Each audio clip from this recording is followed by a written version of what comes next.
The washing machine story, or survivor-centered advocacy at work. Once upon a time, there was an advocate who was working with a survivor. The survivor came to the advocate, and the advocate said, "What do you need help with right now?"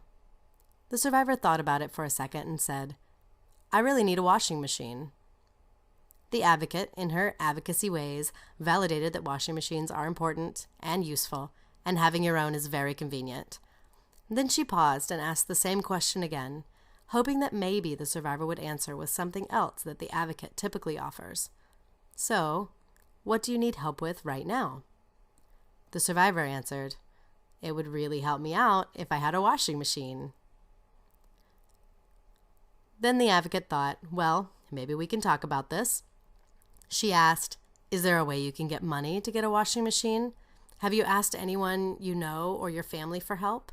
Is there a convenient laundromat you could go to?" The advocate was doing her best problem solving. To which the survivor, frustrated, said, "Don't you think I've already thought of all that? You asked me what I needed, and I'm telling you I really need a washing machine of my own." The advocate was a little perplexed, and let's be honest, aggravated. But doing her best advocacy, she continued, "Well, I can't get you a washing machine, but we do have other services and supports here. We have support group, legal help, safety planning. Maybe there is something else I can help you with." So they talked for a while, but ultimately the advocate knew she wasn't connecting. So the advocate, in her advocacy ways, went for it. She decided to dig a little deeper on the washing machine issue. When the advocate started asking questions about the pressing need for a washing machine, she learned that the survivor couldn't use the laundromat because it was really far away. It didn't make sense for her to pick up her kids, get them dinner, and do laundry across town. It didn't leave enough time for the kids to go to bed at an hour that made them able to get up in the morning. The distance made it restrictive.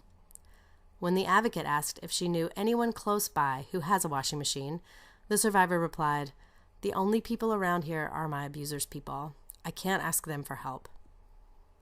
As the advocate listened, it became apparent that having her own washing machine would mean that the survivor wouldn't have to keep her kids up late, put her family in more danger, and she would be able to have clean clothes and do what she needed to do in order to get to her job and keep it.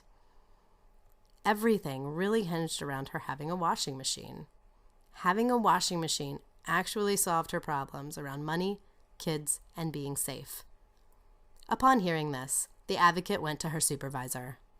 She relayed the survivor's story. Then she took a leap and pitched that getting this person a washing machine was a great use of funds. This would actually help her in a real way.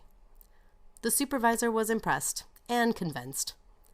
They looked into it and they were able to do it. After they got her a washing machine, the survivor came back and said, "Thank you. This is exactly what I needed." Now, I think you said something about support group.